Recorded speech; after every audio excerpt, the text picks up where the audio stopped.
record? Okay, good. Then you don't have to send it to me. And okay, so so now I'm recording it. This came in, and Noah and I are good friends, long time, several years of bantering back and forth. He's interviewed me, I've interviewed him, we've been on discussions, we've been co-speakers at the same men's conference in Warsaw, Poland in 2 years ago, 2009, 2018. 18, yeah. Before the COVID nonsense. Before the COVID-icy.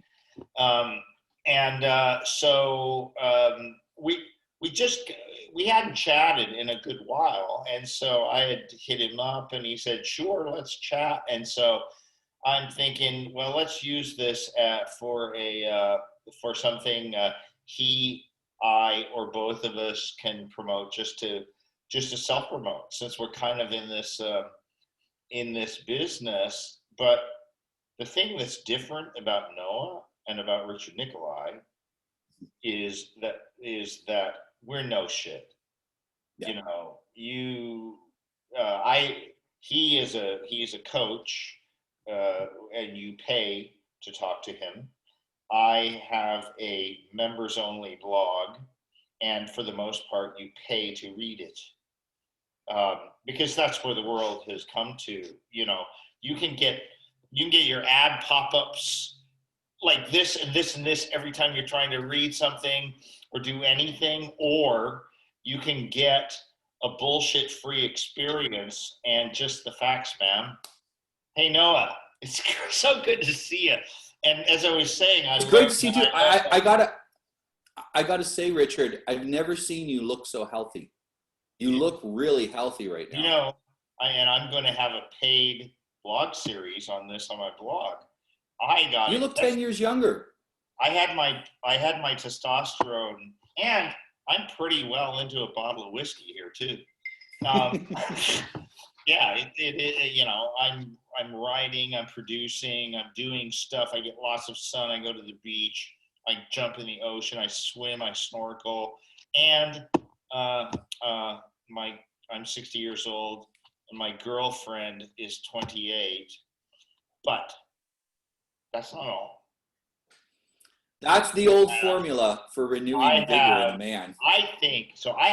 So my testosterone, I got it tested. Literally, I left the United States on January 14th, 2020. I did a saliva test for free testosterone about 2 weeks before, sent it off to this, I forget the name, but it's if you Google it, it's like the first lab thing that comes up. So my results for free testosterone came out. It was in the normal range, but a little bit lower than half, which just pissed me the fuck off. But I put it out of my mind, and I just lived here in Thailand, and in the interim, I get this young girlfriend. She has two daughters who were at the time 10 and 9, now they're 12 and 11. And I built a house, and I did all this stuff, and I get lots of sunshine, lots of activity. And I want to talk about those girls in a little bit, Noah, because and you are the father of 3 boys, and including 2 of them twins, and I want to hear about that because this was about to catch up. But so I got 2 weeks ago, I went and got a testosterone test because there's a doc here 5 minutes away, and he specializes because there's so many old guy expats here. He specializes in things like testosterone replacement therapy and everything.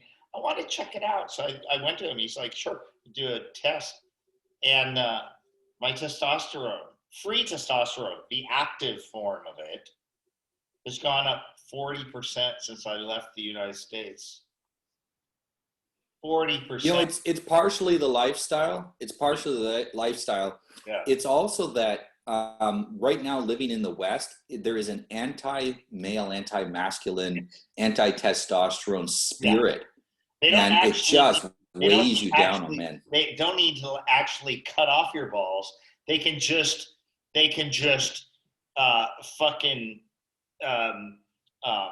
what is it? Propagandize you into being socially castrated. Socially castrated. There's the word, into being worthless. So I've taken on a new term now. I call it, or a phrase I should say, because I want to make it as outrageous as possible without using guttural terminology. You know, everybody used pussy boy, da, da, da, and I wanted to have something. It really doesn't resonate because it's a phrase and it like takes a little bit of intellectual ability to understand it, and that. So I've already lopped off 7.9 billion out of the 8 billion people on the planet. So I'm talking to a small audience, but I call it male-like organisms who slithered out from under vermin. Right? Slithered out from under. You get it? Nah, I know it doesn't really resonate with people. I need a under vermin sounds German, but yeah. Out from under vermin. Yeah, there you go. Yeah. I'm hopeless in that. I like to. No. I do call them males as well, because they're not boys, but they've not become mature men that can handle risk and handle good decision making. So they're males, and that can be an insult. You know, it can also mean an undeveloped young man who's not become a man yet. But a lot of cases, we're talking people that they'll never become men. Yeah, right. They haven't the capacity to become men. Well, I intend for male-like organism to be a solid insult, right? So, yeah. A male presenting organism. A male presenting, yes. Yeah. Or a male identifying organism. Right? Yeah. Well, and this is why we've had such this COVID nonsense, because, you know, some of my friends are like, well, you know, I don't want to wear the mask, but I don't want to cause a lot of trouble. I'm like, no, but that's our job as men. Yeah. Is to say something is wrong, and I'm going to take the slings and arrows of taking my mask off, and I'm going to risk the fine. I'm going to risk the social censure. I'm not going to make the women do it. I'm going to do it. Yeah. And I'm not going to make the children do it. I'm going to do it because somebody has to do it. And it always comes down in the end to man's responsibility. But it's okay. So yeah, I agree with you. And I know we may have had this conversation before, or I think the last time we talked is when you and Andy and I did a deal back a little bit more than a year ago. I was still living in Chiang Mai at the time. Yep. And that was before I really got into, that was like, I don't know, March or April. I was still kind of like in 3 months and adapting, still doing my thing and everything. And I hadn't really figured out what the most important thing in my life is yet, but we'll get to that. So we talked about, I think we touched on it a little bit, and at the point it was like, okay, you know, it's a kerfuffle in society and is popular and everything. It'll go away. Okay, and so yes, shame, call out, everything that, but now this is serious shit now. This is actually civilizationally cataclysmic, what's going on. And particularly, you know, the mask thing. The adults are smart enough to like pull it down, breathe out of their nose. But how about the kids? Have you seen videos of these children who are like crying because they know? Yeah, and they have like heavy cloth masks. You know, I don't know if you know the rules for if your kid can't breathe and you got to give them CPR. Yeah. If you give them CPR like an adult, you'll blow their lungs up because their lungs are so fragile. So you have the child with lungs that are only about this big. They're really tiny. They're not very strong. compared to an adult, and you've got a mask on them so they can barely breathe. And they always are feeling like they're suffocating. And I don't know if you've had that kind of suffocation feeling before, like you've, maybe had a terrible cold and you couldn't breathe. And it's panic inducing because you feel like you're going to die. And we got kids, we're as soon as they leave the house, we stick a mask on. I don't, but people stick a mask on their kids, and they only come home to take the mask off. And they're wearing it all day in this panic environment, and they're going to grow up like this. This is not healthy. Part of being a child is learning to live with some discomfort that is beyond just running around naked, barefoot all the time, right? Yeah. Because you do live in a society. But what is prescribed for that is stuff that humans have lived with for thousands of years already, right? And so we know that it won't harm them to wear a little bit of clothing, to not shit in your pants, but shit here, and clean yourself up. Don't put your fingers in your mouth. It's a big one with kids. Cover your mouth when you cough. All of these things that help a little bit, right? And some of them are nonsense. Probably it really doesn't matter if you cover, but it does show others that it's not like politeness. It's not, what it does is prevent you from accidentally coughing right in someone's face and spewing all over their face. Because if you have that reaction, you pull back, right? So you're not offending someone by getting you or your spittle in their face, right? Which is a good thing. So, but we recognize that it's not really to stop the spread of the cold. It's ridiculous. Rhinoviruses, which are most colds, but there are like there's 7 coronaviruses, 6 of them. We've all SARS is one. Yeah. Yeah. Right. Coronaviruses, just like they cause common cold. You don't know which of those you have had, but when you get a common cold, the sneezing, the sniffles, the cough, the whole 6 day or half dozen thing, depending on what you do. And if you do these sorts of things, it'll be 6 days. If you do these other sorts of things, it'll be a half dozen. So it's important to choose wisely. We all know that you get them. Have you ever been to a Christmas party? Who hasn't? I'm 60 years old. Probably I got a cold.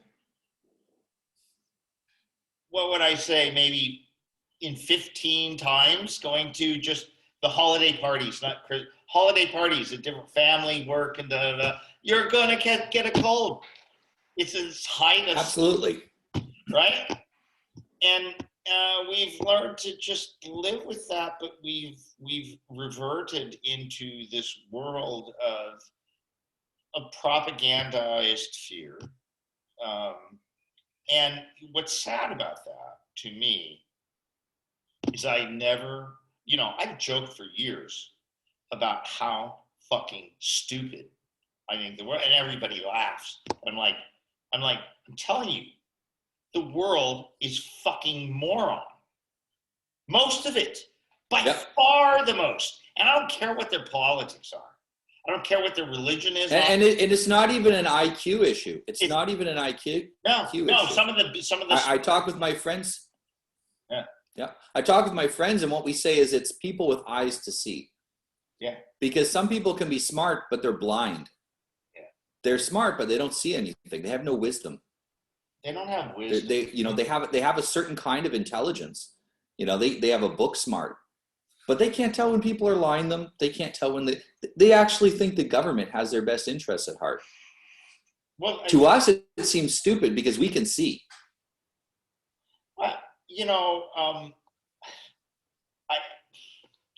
I hate to frame it like I'm some wise sage.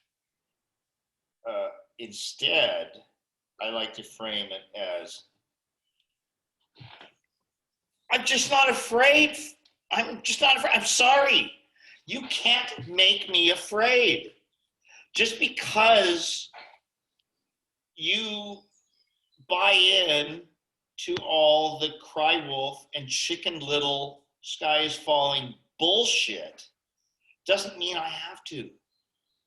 And yeah. I love, I'm on Facebook groups a lot.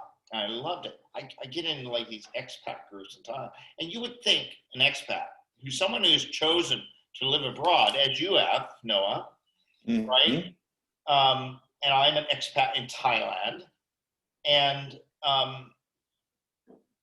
there's these groups of people, so you would think that they would be just a bit of, you would think that they have at least dismissed some level of fear, because many people, whether they're not xenophobic, but they have a fear of living abroad because it's not comfortable, right?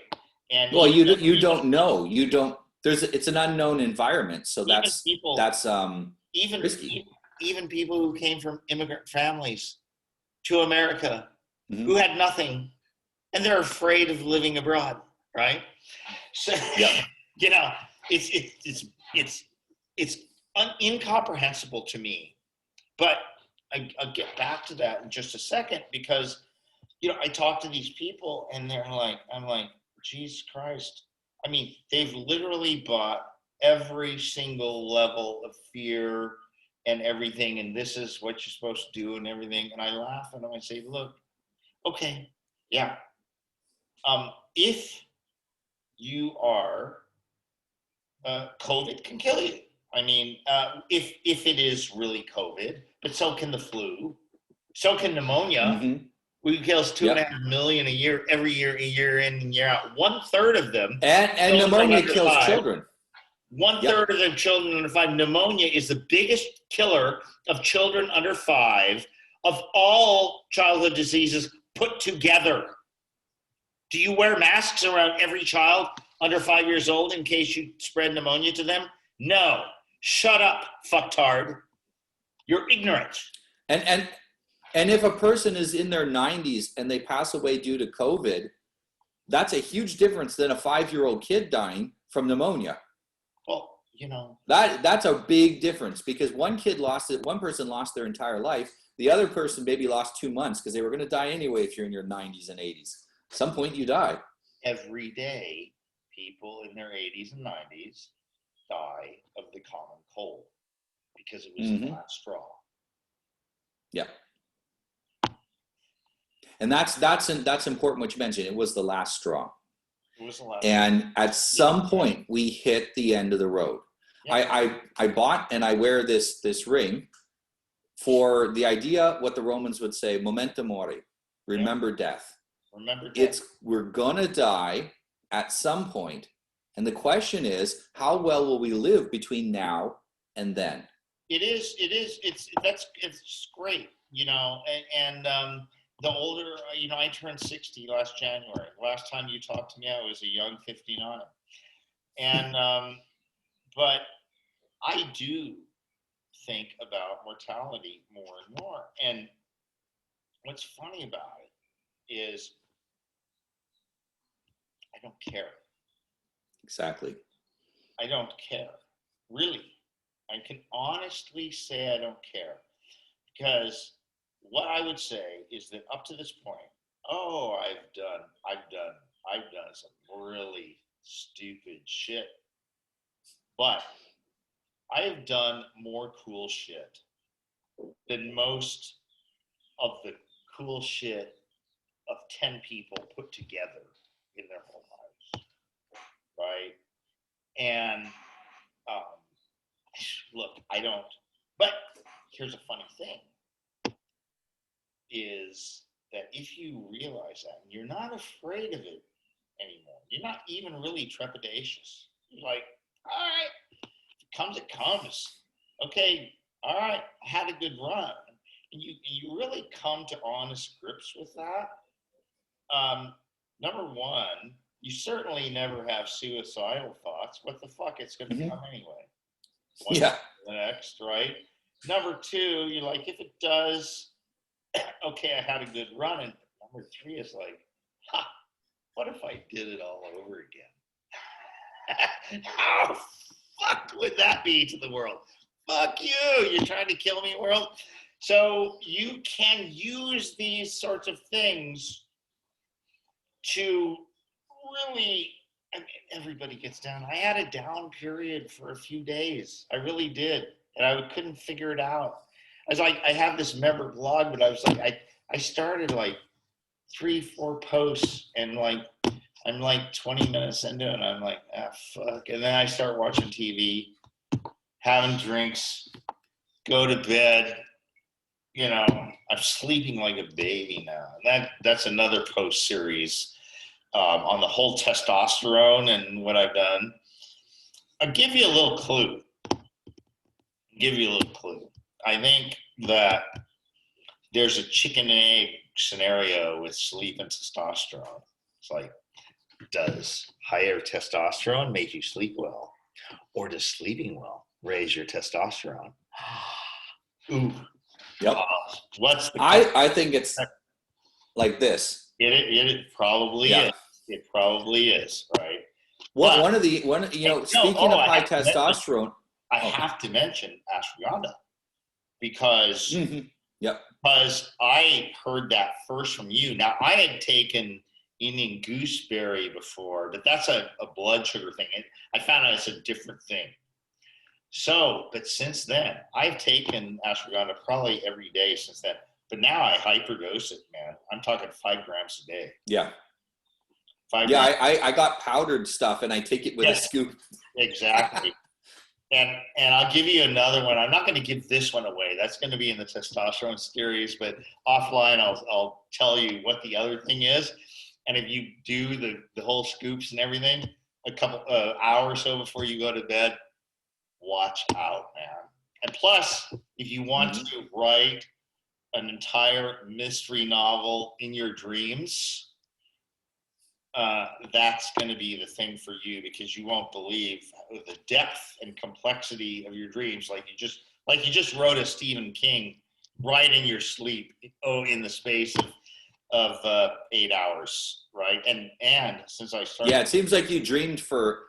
It can sometimes seem like I think I know what it is. We'll talk about it after, but it's almost like you were asleep for, years. Like you'll feel that time passed and you'll feel so well rested because you feel like you slept for a century, Plus, no, I think there's also a connection with the lack of a fear of death and higher testosterone.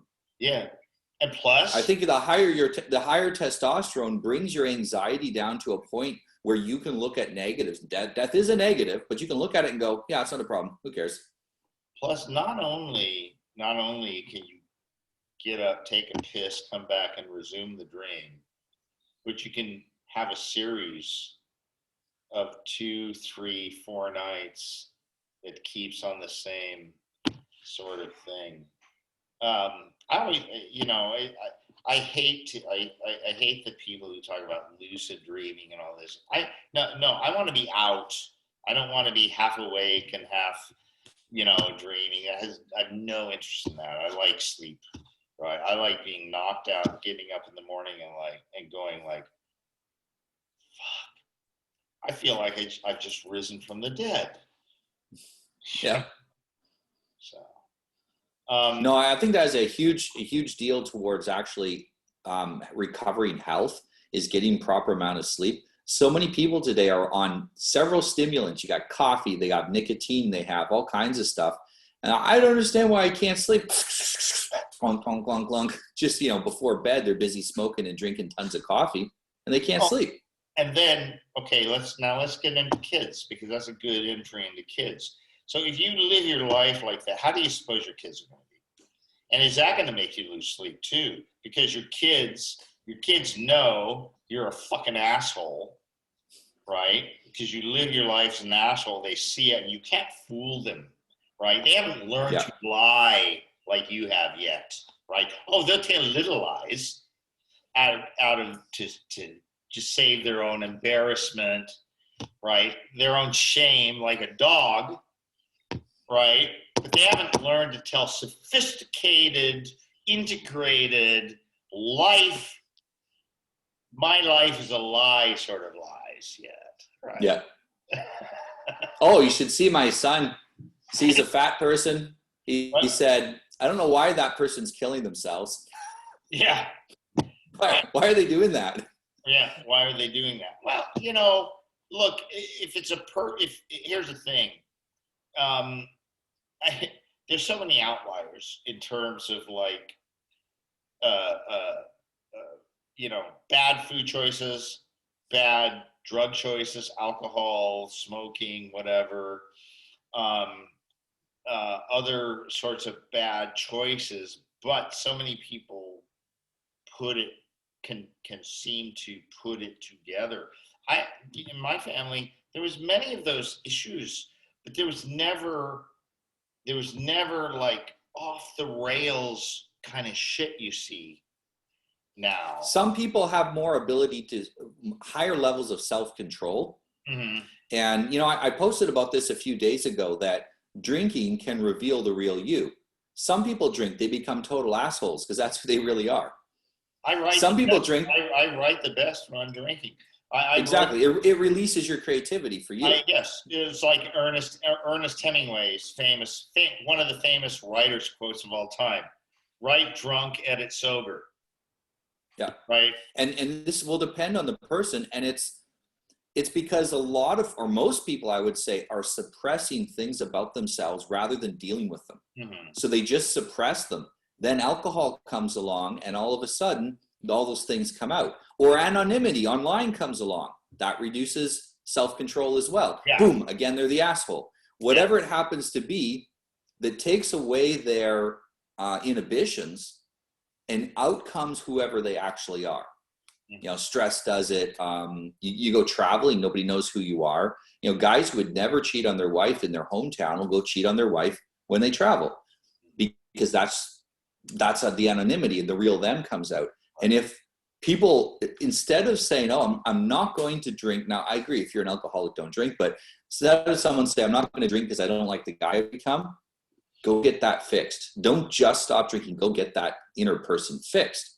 And it's going to make it a lot easier for you to live because at some point, your inhibitions are going to wear down. Heck, just getting older wears your inhibitions down. Like, you know this, the older you get, the less you care, you know? Hey, since we're talking about alcohol, let me go refresh my drink. Refresh. It's getting watery.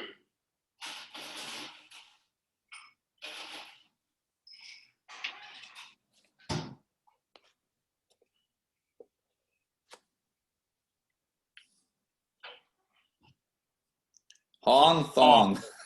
A Thai whiskey. It's pretty good. It's basically like a Seagram's, you know, based American plain grain blended whiskey. It's not a bourbon. It's not from a sour mash, right? They have another one called Sangsom here, which actually has the exact color of this whiskey, but it's actually a rum. But it's not taste. It tastes like more like a whiskey or a cognac more than or you know, a whiskey or a They must have aged it. They must age it to give it that roundness. Yeah, what they do. But those are the two big things. Sangsom, which is technically a rum, but it's basically like a whiskey, and Hong Kong, which is a whiskey. Back in the day when I used to come to Thailand, they had a whiskey called Mekong, which is from the Mekong River, you know, between in Vietnam, right? Anyway, Noah, where are we here? I want to look at the time. Okay, we're about halfway through here. So I want to talk to you about kids because, you know, here's this guy. And, you know, we talked many times about when I was going through a divorce, which was a couple of years back. you actually know my ex-wife as well. And incidentally, she's so supportive of what I'm doing that the other day I was texting her, I was saying, you know, due to the COVID stuff, I'm thinking about coming back to the USA and setting up shop in Florida, similar climate, because I love the sunny palm tree climate. I don't think I could live outside of it ever again. You know, I just like getting up every day and feeling it's hot and humid. Whether it's raining or not, it's hot and humid. I love it, right? I go to the beach and whatnot. Anyway, you know what she says to me? She says, no way, you cannot leave Yui and those kids. So I'm 60, she's 62, an ex-wife of 17 years, with the grace to not be jilted because my girlfriend is 28 years old. Right? Yeah. Now. No, your ex-wife's a lovely lady. Yeah. See, it was just, you know, we never had kids. So we had dogs. There was never that connection. And so when we got to be in retirement age, her interest diverged to her parents, which she has done a great job. She's down there and she attends and helps them. They're in pretty much, well, I think her dad's 90 now, but they're healthy, still vibrant, still active, right? They're not in convalescent, right? And she has much of her family there, and you know, it's a Hispanic family, and it's huge for them.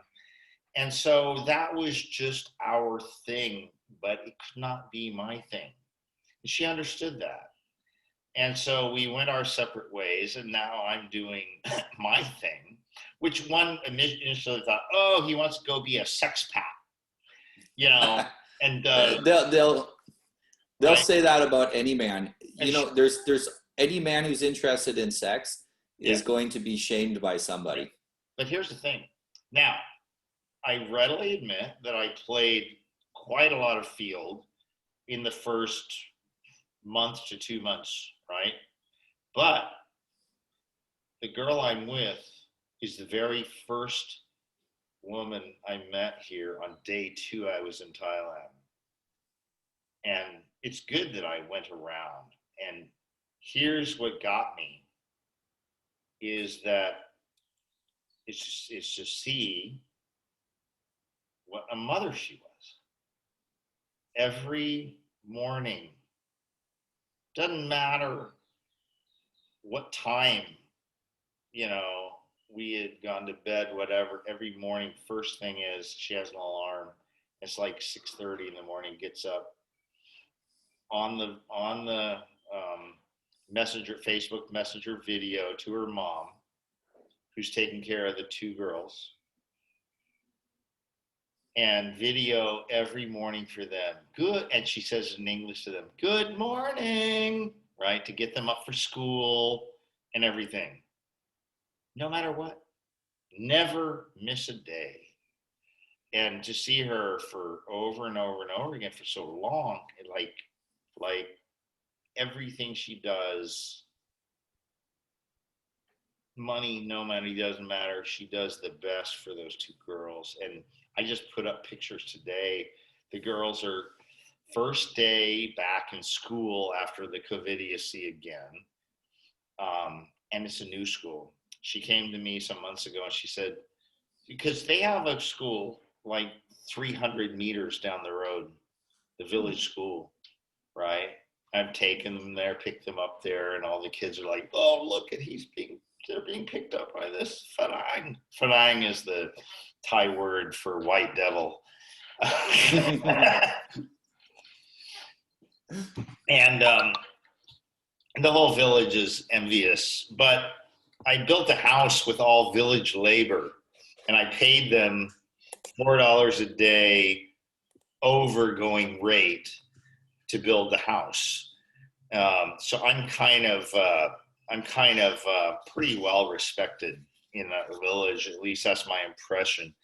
Everybody treats me like just better than I deserve. at least in my own. Well, if you go to a new place and you're a contributor, yeah, people are usually quick to accept you. The yeah. problem is if you take more than you give, then, Yeah. you know, of course, people aren't going to be happy with that. Yeah, it's normal. And they have a right to be upset if you take more. Or especially. And the worst thing is coming in as a con artist, right? So in the end, they have not given to you because they wanted to, but you fooled them into it, right? And you don't do that in Thailand. You will end up disappeared in Thailand because there's still a revenge, because there's still a willingness to take justice into your own hands. Thailand is Buddhist and it's karma, and there is the law, but the law isn't really the law is convenient, but there is no compunction to making things happen above the law. So, but that's good for village social cohesion. I know you're very interested in the dynamics of small villages. This is about 200-300 people, which is probably about as big as you want to be. Yep. At that point, you can still more or less know everyone. They're not like your intimate friend, but you know them. You know their reputation. Yeah. Yes. Right. And so there's high trust, and correspondingly, there is high shame if you do something wrong, which keeps behavior in line. Right. So. Yeah. So these kids have turned out to be amazingly important. So she comes to me and she has this, says, it's, 15 kilometers away. So it's like a 20-minute, 30-minute drive, but there is a bus that comes by. It's not like a public bus. You have to pay for it, but it's not much money. And there's also other parents in the area, so there's carpooling, shared expense kind of opportunities. We'll sort that out because this is just the first day there. But this is a school that is a preparatory school. It's quasi-private, so it's half private, half government. So it costs, but it costs less than $1,000 per year per girl, right? Oh, yeah, that's cheap. Yeah, right. My wife, she has contracts with private schools here that are $1,000, more than $1,000 per month, euros, which is like, it's about $1,500 a month. Noah, here in Phuket, there are tons of expats. There has got to be at least a half dozen or more international schools. And because I was thinking about, moving them here and maybe put them in an international school. And I started looking at the tuition. I'm like, this is like, some of this tuition is like Ivy League rates. It's like crazy. It's the same price to go to college. Yeah. There must be a lot of rich expats here because some of those. But I know there's different levels, right? So I think nominally you can get a really good one for a few thousand a year. And I stayed at a place for 4 months with owned by a Swiss guy, Gabriel, Swiss German, and he's owned the resort for I think since before his daughter was born. But his daughter, with half Thai, is like 12 years old now, and it's hilarious. It's just so first of all, she's so sweet, so nice, right?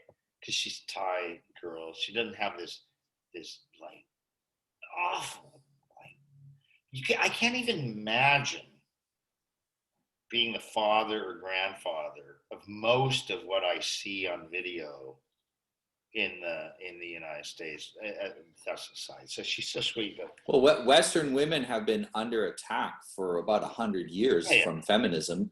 Yeah. And other bad ideas as well, like the rampant extremes, The 19th selfishness and all that. 19th Amendment, the day that women started pitting their husbands and fathers against themselves, and or using the state to pit themselves against fathers and husbands, such that fathers and husbands became slaves to the state at their behest. Right? And believe it or not, there were many women at the time that this 19th Amendment was under consideration that said this is exactly what's going to happen, and we don't want to be put in this position because we're not going to, but at some point they understood that women would fall into that trap because it's human nature. It is human nature. Right, and now, even though, so you have many women who are nonetheless great in their thinking, but don't see the 19th Amendment as the root cause of it, and that's fine. I don't like to talk about it too much because it automatically gets there.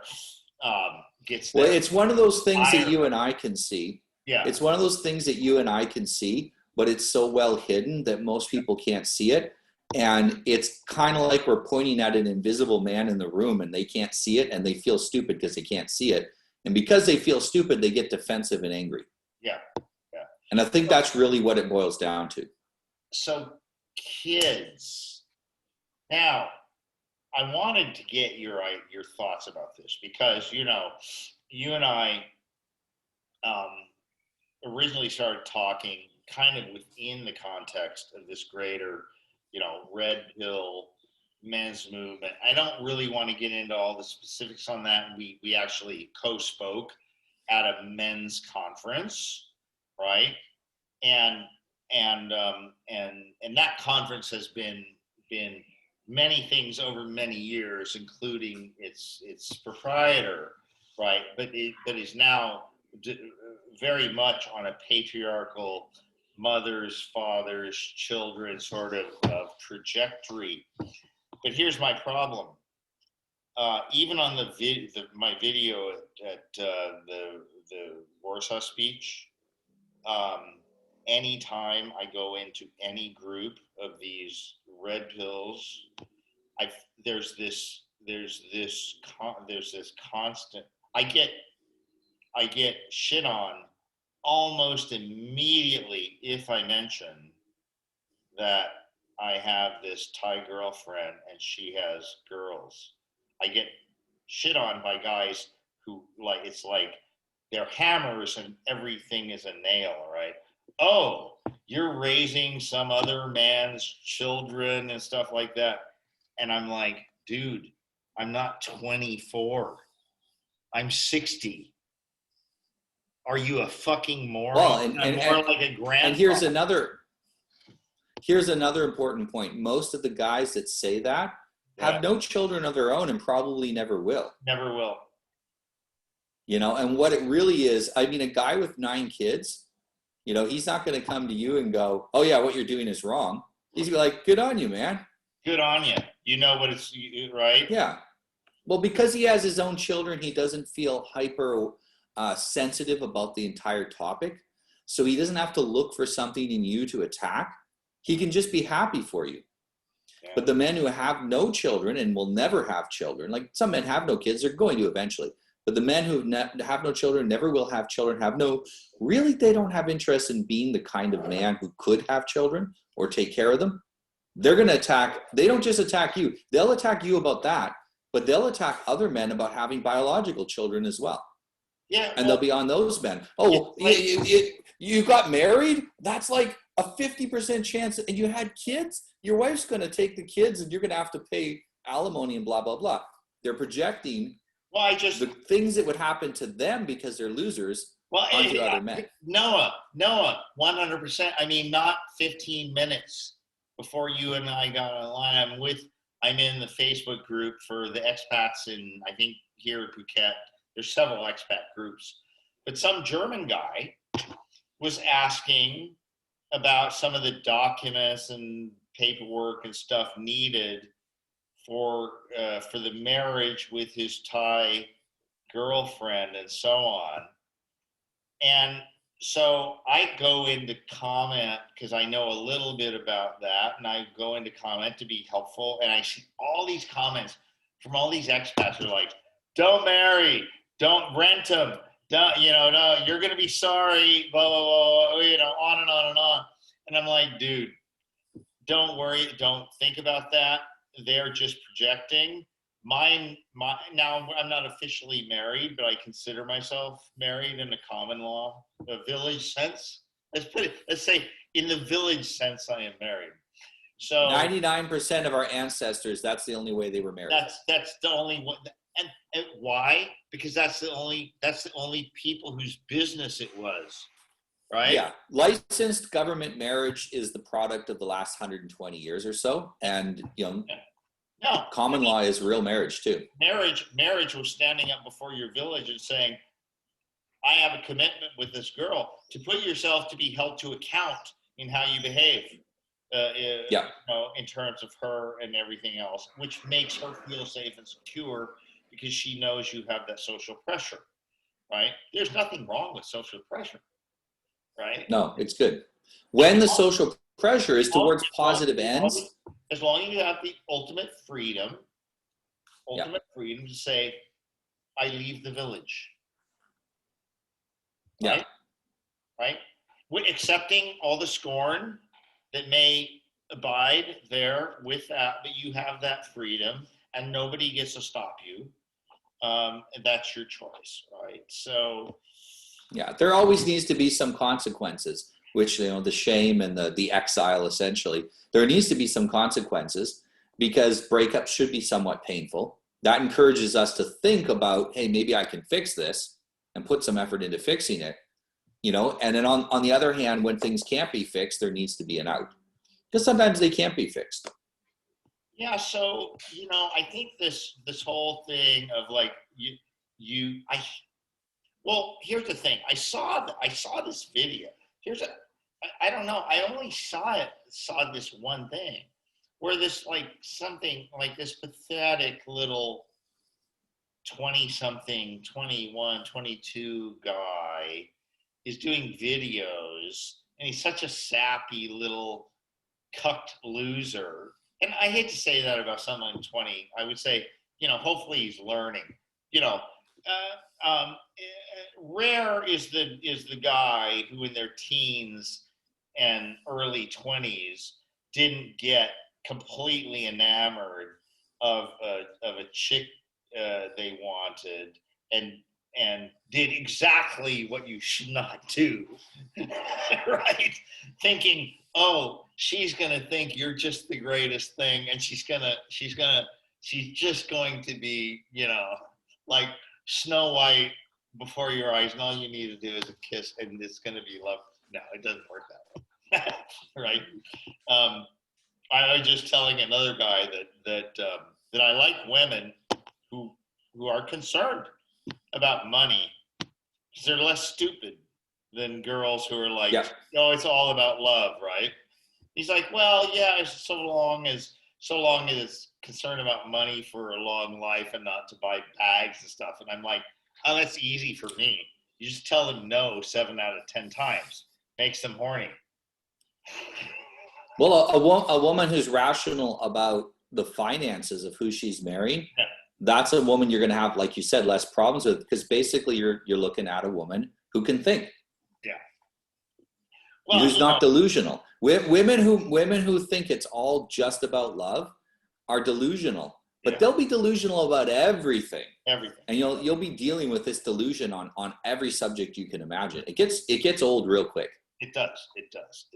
I just, it's funny, in Thailand, there's no difference between the translation for the word silly and stupid.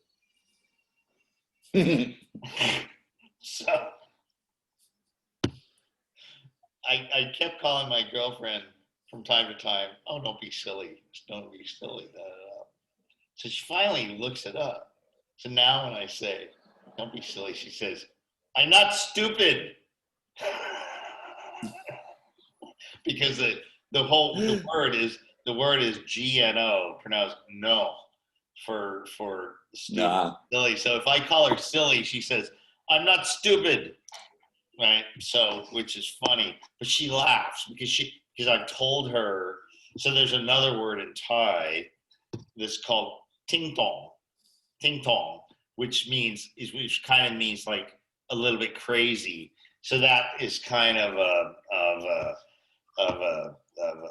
thing that kind of works, right? But I still like to use silly, and actually, she starts to use it now a little bit because I just pat mine on the head and go, "Yes, dear. Yes, dear." yeah. Like she's a little child. Yes, dear. It's really cool. It's really cool with her because um, she's. It's. I can be. I can be. The domineering man if I want to, but I never want to. I like to toy with her a little bit, and but she always understands it's toying. But this keeps Oh, women love teasing. Yeah, women love teasing. Yeah, they know that it's like your language of love, really. Mm-hmm. And without being Thai women hate sappiness. It's called what do they call it? Bakwan. It's good. Translate to sweet mouth. You're just a sweet mouth, right? Sweet talker, as we would say in Bakwan. You can literally, if you say something too nice to them, they'll just go back. They'll just dismiss you and say back on. Yeah. They don't like. They want you to be real with them. Most cultures outside of the West, they want their men to be men, and part of being a man is being a straight shooter, talking direct, and not talking around the subjects, and not being too nice, but being truthful instead. And truth has hard edges sometimes. Yeah. And women need to hear that. It actually helps them because they tend to be chaotic, and they have that straight talk. It helps give them structure and order, which makes them happier. She's sometimes truthful with me with some of my faults, and it sometimes takes me aback a little bit because I'm thinking, man, even my ex-wife wouldn't say that, even if she was angry with me, right?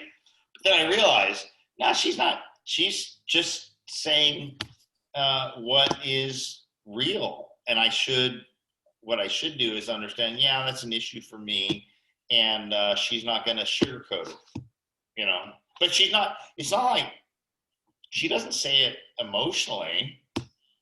She says it factually. Well, and that kind of open communication does a lot to help relationships. Too many people, they think somehow their partner is going to know what they want without them actually saying it. And then they don't say anything until it becomes such a big problem that it's an emotional outburst. And then the other person thinks, either you're just being emotional. Avoid that and just straight talk right from the beginning. Yeah. She was down here for 3 weeks. I sent her back because I might move back to the village now that the kids are in this new school. But I just love the beach and the sunshine and everything. And out there in the rice paddies, there's just, I have all my expat restaurants here. I have like a half dozen of them I go to regularly. I have my tons of expat friends so I can have conversation. But I might set that aside for a while. Because I'm really, she told me, today was the first day of school. So she's walking down the hall and she said, I saw the English teacher. He falan. So they have a, because me at home, they understand a lot. They're probably going to do very well in the class, but I just really don't do academics. It's just not my thing, right? Conversational. So they've been around me enough that they know quite a bit, at least understanding. Speaking is different. So I'm just thrilled. And I think So I'm going to be doing a new blog series on, because I just was like struggling with where do I go? People are paying me my membership thing, like they pay you for your consultations. I'm like, I have to deliver, right? It's I actually might be doing a consultation thing, not a coaching thing and not relationship, but more like, hey, do you want to have a conversation with me for 20 minutes or an hour or whatever kind of thing, as a paid deal, because I've had some conversations with some of my members. I'm like, oh, it might be something to do, and I think, and some of them have asked me, and so I'm like, well, but if they're asking you, that means they see value in speaking with you, and therefore it would work. Yeah. Well, you were saying about where you go with your with what's next. There are a lot of men in your position that want to know what to do next, and like you're right that a lot of people they have a certain fear of moving to a new country, and what it is, it's unexplored territory, and they don't know what to do. And having someone that can say to them, hey, this is what you can do, this is what I suggest, these are the papers you need to move to another place, this is what to watch out for, okay, so you've got some investments, how do you structure that so that you can be away? Well, you need to make it so you can manage it from a distance. How do you do that? And just giving people both consultations and even in the newsletter, information on this. How do you get, what are the advantages of moving somewhere where you get more sunlight? I find, I live in Portugal, I moved there partially for the sunlight. When I'm out getting vitamin D regularly, I feel like $1 million. Yeah. If I stay inside too often, I feel like crap. It really makes a difference. And even that question, countryside versus beach, where are you going to live? Yeah. I think there's a lot of people be interested in that. Yeah. I am just right now. How are your kids, Noah? I've talked a lot about. So how are the twins doing? The twins are doing really good. They're growing like weeds. They look like little blonde cherubs with like big muscles. About two-ish now? Yeah, they're somewhere between 1.5 and 2. They're 20 months or something like that. Yeah, they're doing really well. The one of them, because when they were together, there wasn't enough room inside my wife for both of them, and one of them put his foot up on the other one's back and pushed so hard that he made a bruise that's still there. So that might have to be surgically fixed because the scar tissue fused some of the muscles. So they've partially come apart, but might need a little surgical intervention to separate them. But that's why she had to have induced labors, because there wasn't any space, so the big one was squishing the little one. So actually they were about the same size, but one of them was squishing the other one to make room for himself. Yeah, they're identical. Yeah, wow. Yeah. And but they're a lot of fun. How's Big Brother doing? Big Brother is doing great. He's almost 8, and I took it out from you, but I had Levi.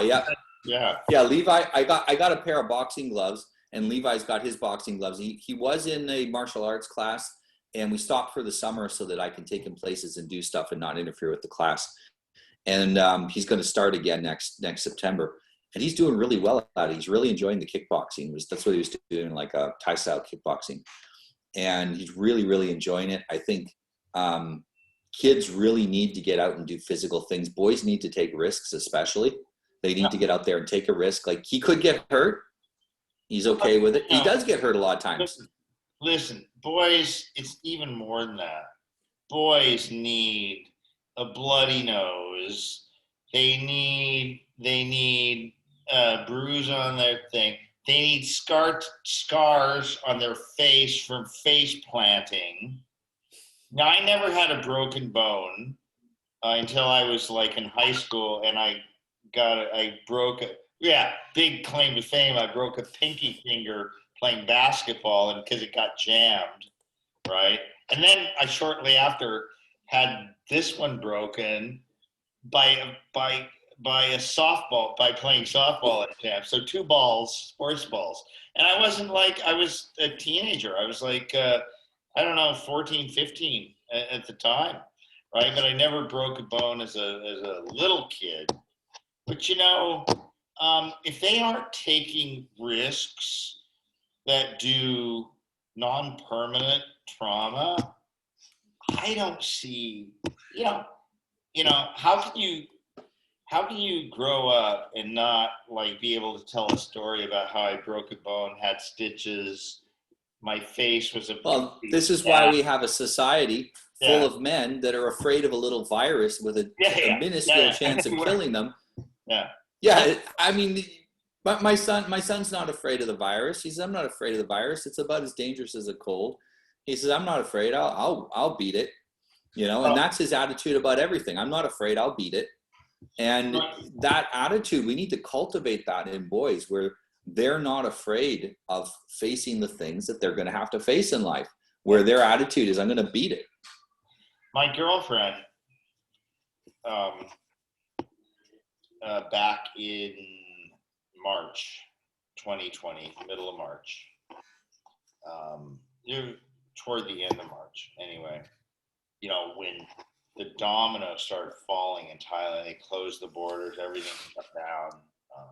Oh, by the way, as of yesterday, there's a population of 70 million, same as UK, right?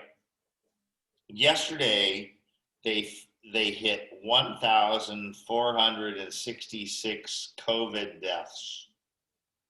That's since January of 2020. That sounds like their 1 month car accident carnage total. Well, I know these countries have a lot of car accidents. It is because about 15,000 per year in road deaths, car and thing. The other thing is 750,000 seriously injured every year. Yeah, 750,000, right?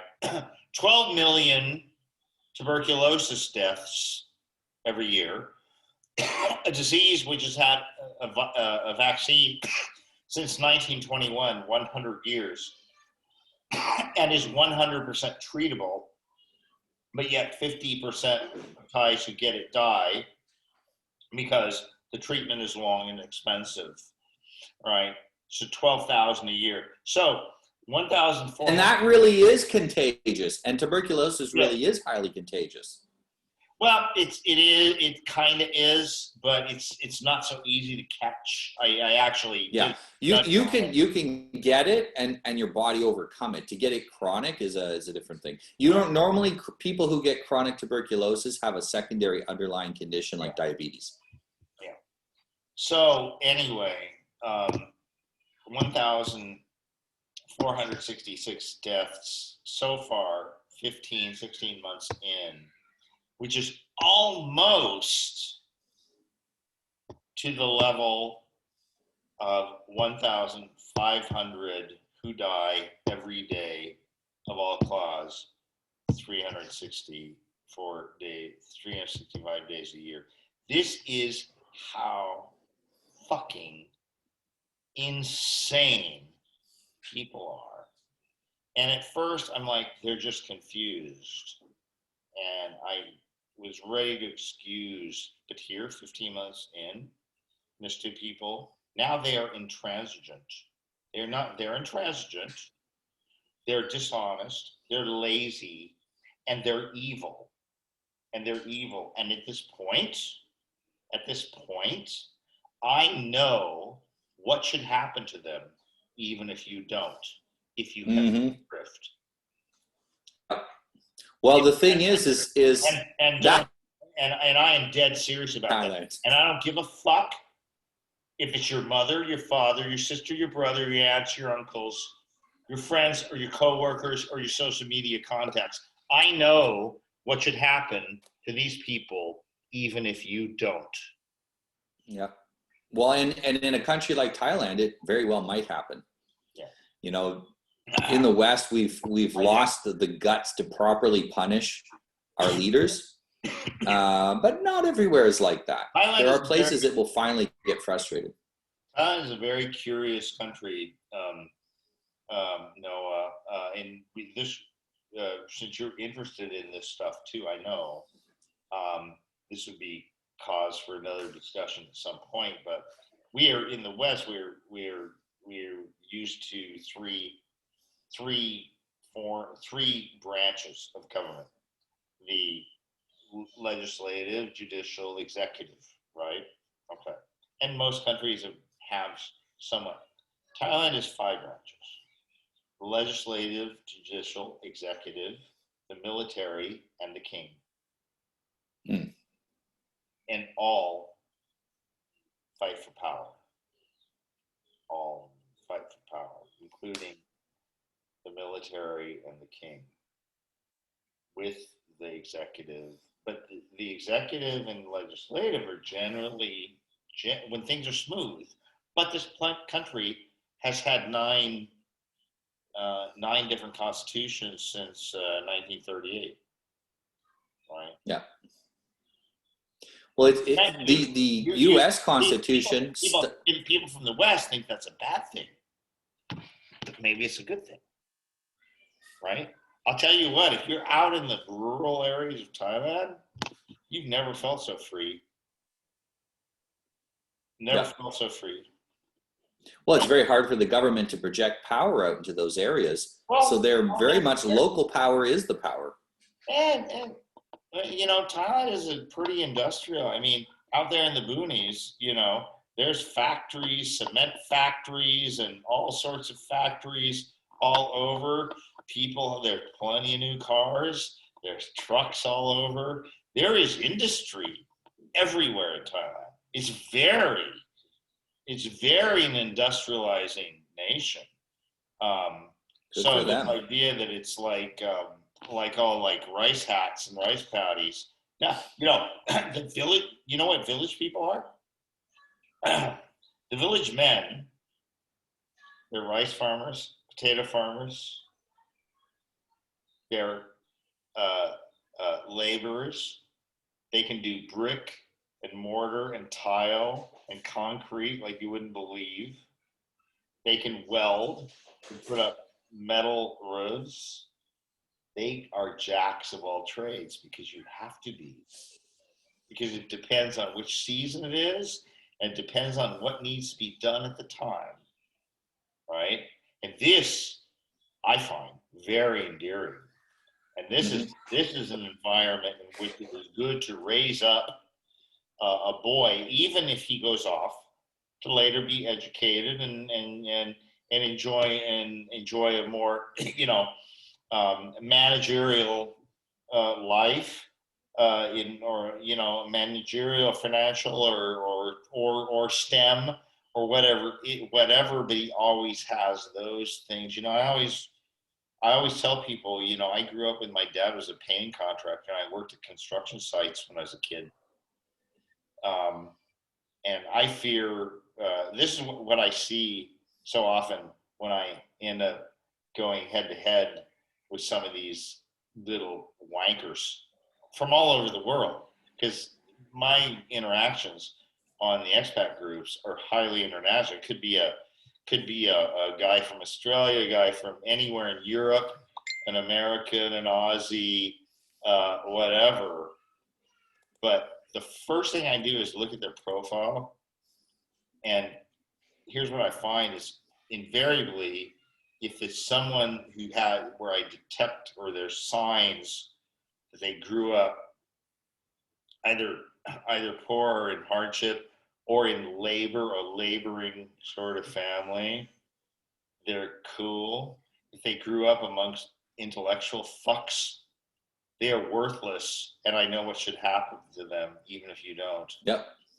Well, most of the people that I'll give you an example. So I have a bunch of clients that are tradesmen, young men. They're still in the apprenticeship process, and they're telling me we need in just their little area where their particular union hall is. They need 150 new people in their trade alone, not all trades, just their trade. And they get 50 every year applying. and they have to take everybody that applies. Mm. And these are jobs that once bad. you're done your training, once you're done your training, you're making 80 to 100 grand a year right now. And as the demand goes up, it's going to increase. Mm. The reason is a lot of people are using higher education as an escape from reality. Yeah. So they're like, I want to sit at a desk, because my whole life I've been sitting at a desk. I sat at a desk in school. I came home and sat down at a desk. I don't know anything else. Well, and that's what they want to keep doing. Well, part of this whole COVID thing and lockdown stuff. I mean, the biggest advocates for continued lockdown are in the Western nations, socialistic, mm-hmm. with big lavish safety net shit to the nth degree. So really, what it comes down to is we're still in the situation because you have millions of people who are being paid to stay home and binge Netflix and jerk off to Pornhub all day. Yeah. And a year of that, they don't want to go back to work. Yeah. And for a little while, we're going to carry them. But the people who are carrying them are going to get sick of it. It's going to be an Atlas Shrugged situation. Well, or hopefully, the great Iron Lady Margaret Thatcher's warning or admonition comes true at some point, where she said, the problem with socialism is eventually you run out of other people's money. Yep. Well, do you remember there was just a few weeks back there was a oil pipeline got hacked and shut down in the U.S. Yeah. So it was. Remotely, the valves were shut. Yeah. But all those valves have a manual way to open them. Yeah. And so they said, look, we can't fix the computer, but at least we can manually open the valves, right? But nobody knew how to manually open the valves because the employees who did that retired 10 or 15 years ago. Or it wasn't politically convenient to do so. Well, yes, I think that is obviously part of it. You never let a crisis go to waste. Especially on that grand of scale. And I don't know. I'm just guessing. I'm almost positive it was a mix of both, but there was a point where they did get orders to turn things back on, and they're like, "We'd love to, except nobody even knows where the switches are." I'm sure there's like a map somewhere, but they didn't have any. The key is that there were nobody that had the manual. None of the engineers had the manual skills as well. And I remember that when I was a kid, 30 years ago, as a little kid, the people who were designing homes who had a construction background were designing them in a way where it was rational and logic, and the homes went up cheaper. They understood things like making sure dimensions fit raw materials better and that kind of stuff.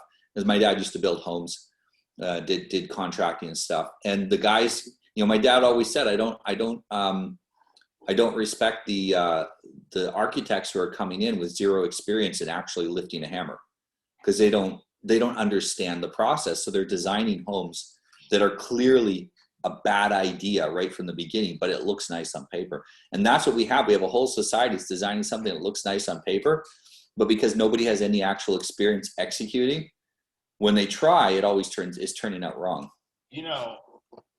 About that, it's funny because for years and years, I am no conspiracy guy whatsoever. I can't tell you, from particularly like 9/11 and backs and everything.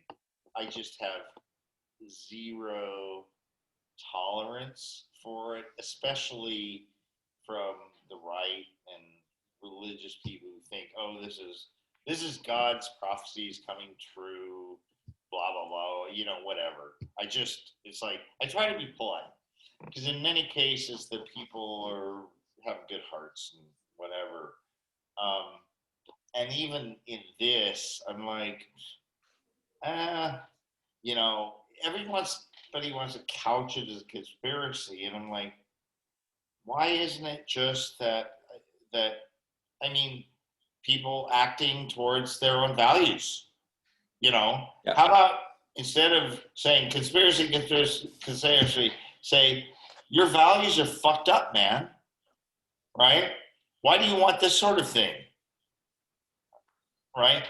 So anyway, this pipeline thing, and I don't know much about it, but I did hear that, so it was ransomware, and the FBI paid it via Bitcoin, right? And then I find that they recovered the Bitcoin because they tracked the transactions from wallet to wallet to wallet to wallet to wallet until it got to a wallet where they had the private key. And I'm going to tell you right now, I'm no conspiracy guy, that is utter bullshit. If you know, yeah, that's not how crypto works. What? Well, you know why they had the private key? It was their wallet. It was because they were the ones that did the whole thing. It's their wallet. It is totally a false flag. And I've never said that in my life. But they basically admitted it by the way they explained it. There's no other option. There's no other option. There's only two ways they got the private. There's three ways they got the private way.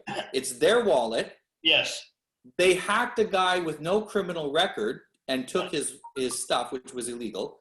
Or they physically found the people and they beat the crap out of them until they told them their key. Exactly. It's right. only three ways. Yeah. So, but you understand how it's so difficult now because the state, the propaganda machine, they don't really need to do a 1984 thing, right? Because they can do stuff like this. They can create fear and panic at will like that, and they can make you believe it for something like this. Now, again, I'm not conspiracy. I don't know if that's the case, right? But this one, I said, oh, the criminals sent it to a wallet where they already had the private key for. Bullshit. Bullshit. If they were true criminals, they would not have sent it to a wallet that they did not already control and know that you can send. Here's the thing. If it was a true criminal, they would have obfuscated it. If you give me 5 seconds, I can create a crypto wallet right now on my computer, right? It's not like some physical thing that you have to set up and build and everything. You can go on the internet and create a Bitcoin wallet or any cryptocurrency in the matter of a few seconds, a couple minutes, and it's fresh, right? Nobody could possibly have the private key for it because you just created it, right? So that's quite bullshit, right? That's a step too far, even. But it is a great way of undermining cryptocurrency, because now they're saying no, we can reverse transactions whenever we want. We can get hold of your private key whenever we want. Now you and I, because we understand a little bit, I understand very little, but I know a little bit about crypto. We know that's not possible. But your average Joe isn't going to understand. Here's the thing. Like Elizabeth Warren came out and said, it's time to crack down on that. See, they posture like this for one purpose, and that is to make people believe that they could if they wanted to. Yeah. Right? Because, and then they never quite go there or do it, because if they did, they would be embarrassed because it would expose their impotence. Right? So they always just posture about, oh, we should crack down, or we need to do this, or we need to do that, to give people the impression that they're in control, because they do not want your average fucktard, which is 7.9 out of the 8 billion people on the planet. And I say that unabashedly. I say that unabashedly. I think most people are hopeless morons. Really, they're incurious. They're insular. They're every bad word I can think of. They really are. I'm lucky. They're sheep. They're sheep. And they need to be led. They're sheep that need to be led. No. Because they demand. No, they demand to be led. No, They no, demand yeah, someone to tell them what to do. They're sheep, but Noah, get this, Noah, we need to take a male and female sheep and do a Noah's Ark. Yeah, I don't know if you read the post I wrote yesterday, but I got so disheartened that I turned off everything and I queued up this movie from like 98 or something. It has Morgan Freeman and Robert Duvall. Now, I mean, if it has Morgan Freeman and Robert Duvall, that's worth a rewatch. It's called Deep Impact. This is like an asteroid. It's going to destroy the comet. It's going to destroy the Earth. And I'd forgotten that in the end, Spurgeon Fish, who's a former Navy pilot and astronaut, saves the day at the very end by him and his crew committing suicide and blowing the smaller part of the asteroid. Anyway. So it didn't do the extinction event, right? So I'm like, God, I can't stand it. So I'm like, oh yeah, 2012. It's just a long movie. It's like 2 hours and 40 minutes with a John Cusack, who's not an actor I really like that much, but it's like a real extinction kind of thing, so the planets line is Mayan calendar bullshit, and the planets line up, and so there's neutrinos from the sun that heat up the core, and so the whole Earth's crust shifts. Basically, it's a continental drift stuff done in the matter of a few months. So basically it was catharsis for me because and it includes like 7 Noah's Arks. Well, arcs, right? So Noah, it wasn't your arcs. It was just arcs, and so it was a pretty good cleansing, and I had to make this video so edgy that people are gonna go like, is he talking about like God stuff? Yeah, I'm talking about God saying, I'm fucking disgusted with all of you. Gone. except for Noah and whoever he can get together in a little village and their animals and put out on the ocean. I think it's a great. It has come to me. This Bible. I don't know what you want to call it. A fable or a. I don't believe it's. Story is a good neutral word. Yeah. I think it's usually the one I use. Yeah, I think it's the greatest Bible story now of all time. And I'm talking with Noah himself, and look at his beard. Get the beard. Got 3 sons. 3 sons.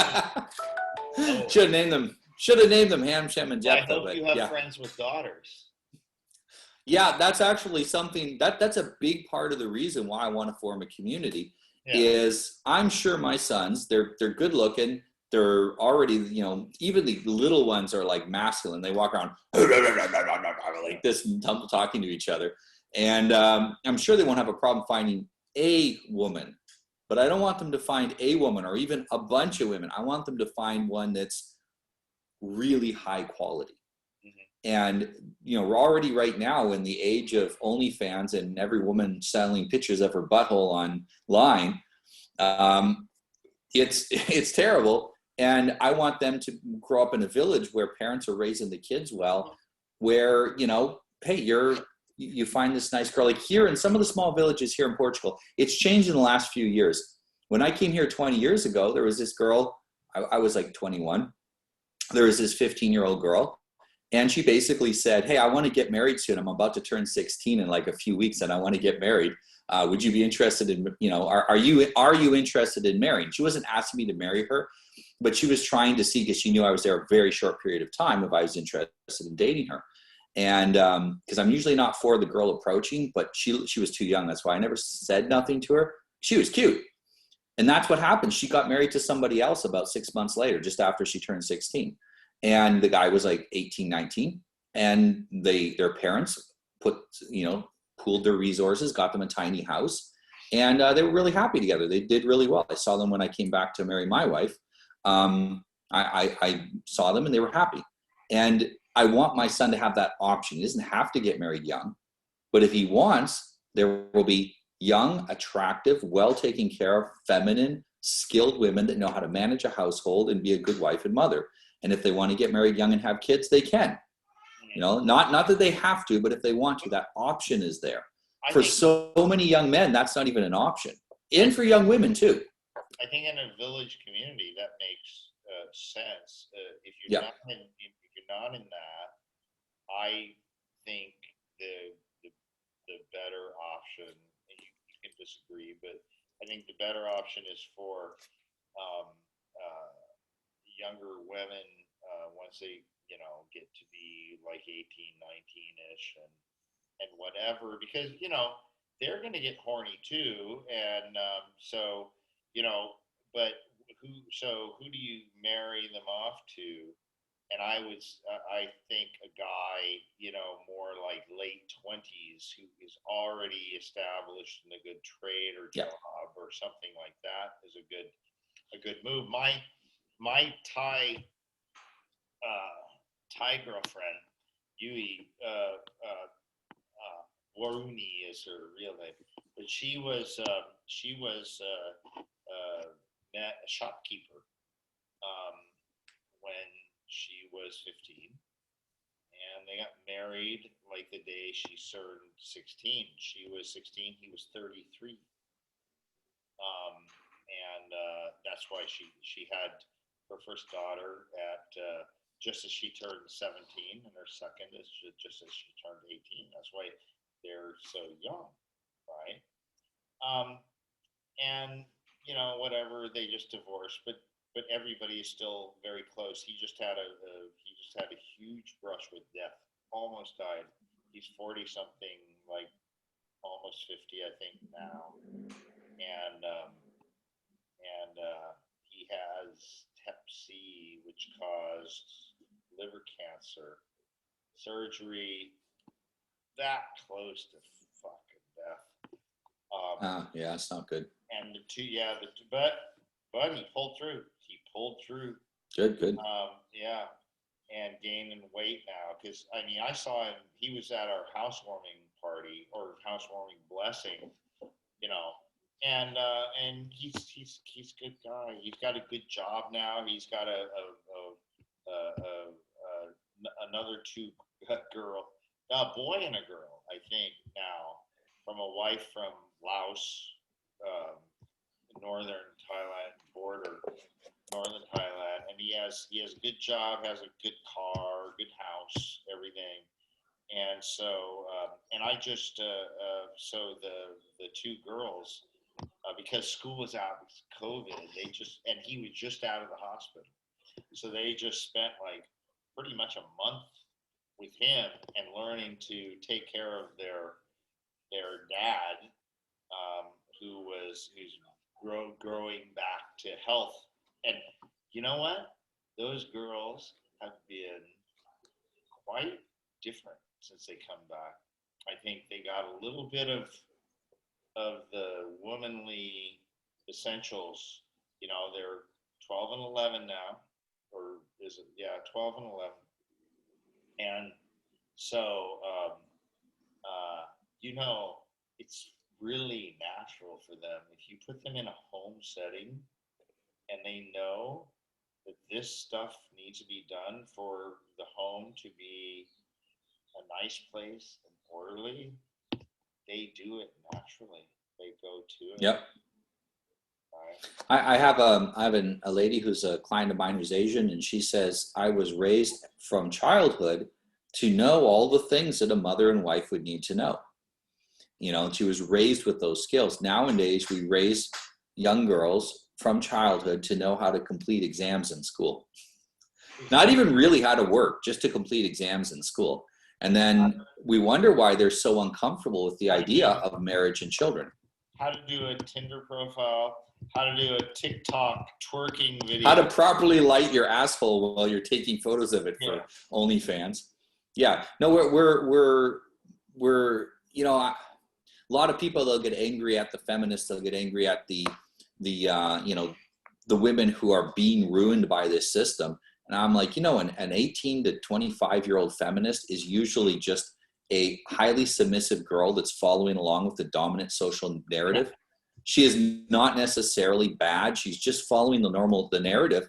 And, you know, a lot of times, I know a lot of these women, I have a lot of clients that have been feminists. They're no longer feminists. They look normal again.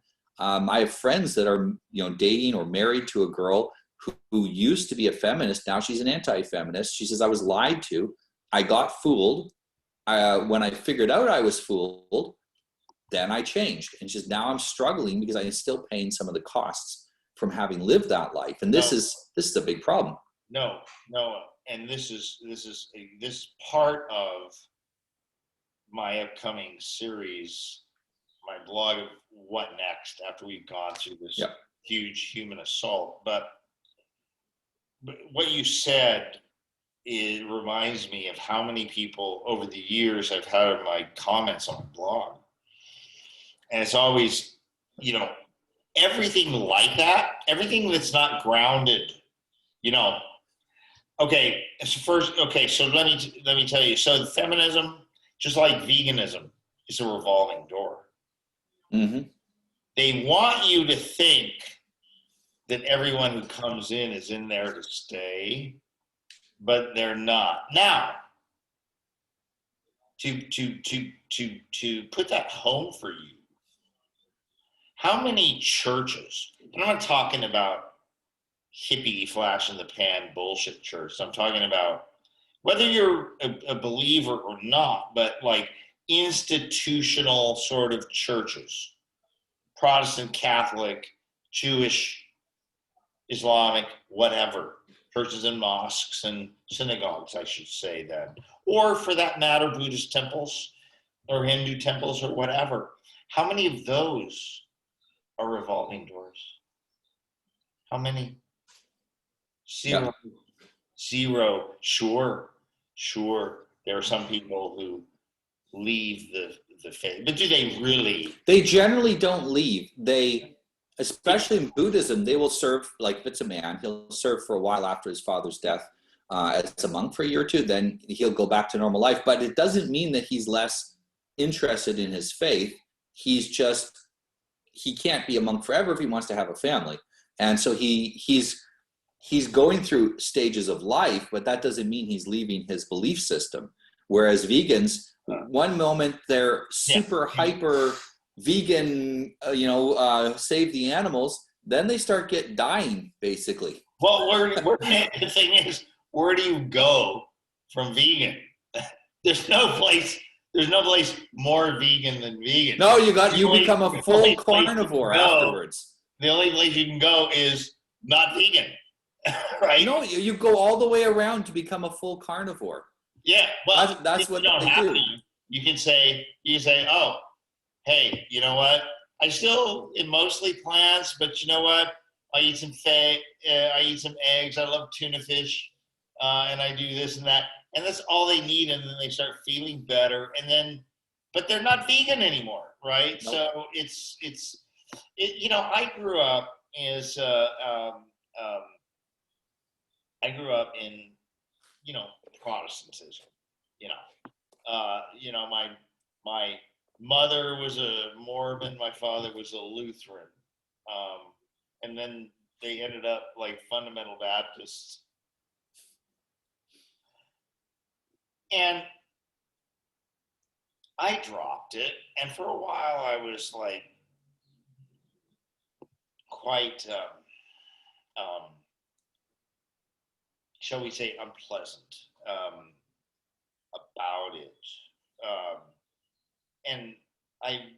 And by no means come back to the faith, but in my later years, I understand how, with the state of intellectual prowess in the world, which is not impressive by any means, in a true honest sense.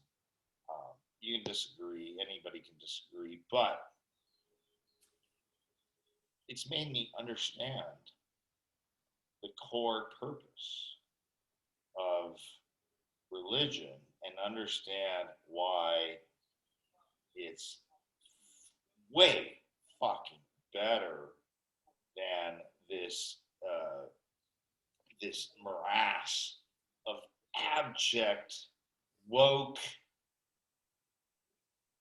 communist, well, really Marxist, Leninist bullshit that kids have been indoctrinated now for decades, and it's finally coming home to roost. You know, it's really funny now.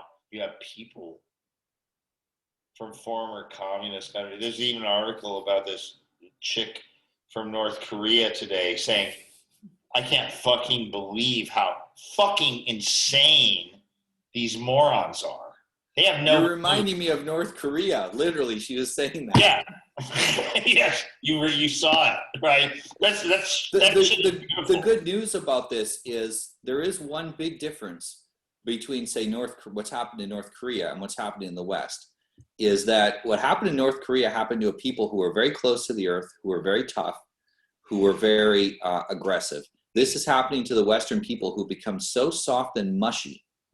You know, I coach about 50 young guys in a group, and, you know, I make them follow a pattern of healthy living and eating and whatnot. We're getting them to a point where they can become fully men and then mentor other men. Mm-hmm. And these young guys, they're like, what's going on? Like, everyone, there's no men out there. Where are all the men? Like, we have no one to learn from. That's why we're here trying to figure things out. And I said, don't worry about that. What will happen in a world with no men when you're the only men? Mm. You will be the kings, because there won't be anybody to oppose you. No one's going to stand up to you. Everyone's afraid of conflict. You're not afraid of conflict. You're going to buffalo everybody. You become Genghis Khan, and how many people have his DNA in them? Exactly. I see all of this collapse, and I don't see it with fear. I see it as opportunity. You would know this better than me. What's the estimated number of offspring that he had? It's in the thousands, many thousands. Yeah. Well, he had thousands of wives, and, you know, at least a kid for one. Because yeah, I mean, everybody of Asian descent might have a little bit of Genghis Khan in them. Yep. Right. No, we have absolutely an opportunity for men and masculine men today, and I'm excited about it. You know, this is why I'm mentoring young guys. That's a great way to kind of close us up, because we're at it now. We're out of time. For longer than I typically like, but and we can do it anytime you want. But I was like, last week I was like, geez, I haven't talked with Noah for a while. And I guess one of your accounts got blown up on Twitter or something like that, all Facebook properties shut me down. So I got kicked off of Facebook and Instagram, which I'd never used. I had an account there, but I'd never used it. And it's interesting because Facebook, if I try to create a new account, my name, a pseudonym, whatever, the moment that I put a photo of me on there, it goes down. It can be a new photo. It could be an old photo. Any photo of me that clearly shows my face gets taken down right away. You clearly offended a green-haired lesbian with a pussy ring. Yep. Sure. Yeah. Yeah. So, someone that looks like they're an extra from the Joker movie. You can't do that, Noah. No. Well, and you know, this is something that I've been focusing on lately. Social media is great for having a light influence on many people, but I keeping the light influence on many people through Twitter and other social media, and I'm going really deep with a smaller group of people. Yeah. And, you know, the left, they mostly grow through evangelism. So they spread their ideas. And the right mostly tries to grow through children. That's great, but it takes 20 years to raise up a bunch of kids. You want to wait 20 years for things to change? Well, you know what? I'm doing the kids thing, and I'm doing the evangelism thing. You know, I'm out there teaching men to be men. let me give you something for you to chew on. Because that really, to me, more sounds like, you know, instead of Coach Noah, you can be Father Noah, Pastor Noah. What's the Jewish one? That's Rabbi, I think. Rabbi Noah.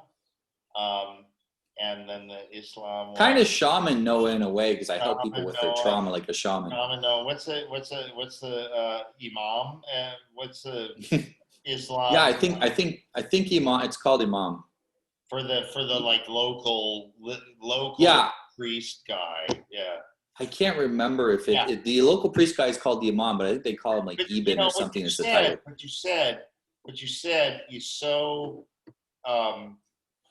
resonates with me, because it told me this is why these religions, whether you believe or not, but you know, it's not just the vertical with your beliefs, but it's the horizontal and limited with your tribe, your village, and church or synagogue or mosque is a perfect, you know, exemplification of this community, right? So by you know, talking about social media, and so, okay, you're not really like spread far and wide, but it nonetheless gives you a chance to create something where you can go vertical for a smaller group, and they could be because of technology, they don't have to be within 5 kilometers. They can be all over the world, and you can create the same sort of thing, and that's wonderful. That's a great way for people going forward to begin to figure out, well, how do I okay, the platforms don't like me, whatever, but how can I still use them? Not to try and take them down. How do I, although that would be fine if you could take them over is better than take them down. Right. But if you can just use them like your cheap little whore, cheap little whore, right? That's what I like to do by writing posts and everything, and I'm doing far less content for social media, because why do I want to create content for them when I can do it on my blog and people come and pay for my blog, right? Yeah, just use the social media to send people to your blog. Exactly. Yeah. Exactly. Well, you know, we have solutions, and we're guys that are active guys. We're out there solving actual problems. It's been great speaking with you today, but I really got to go. I would, me too, and I would love to go on forever and ever, but we just do it again sometime soon, and publish it on our blogs and say, look, wouldn't you like to talk to the two of us one-on-one, right? Whatever, right? Okay, let me stop recording.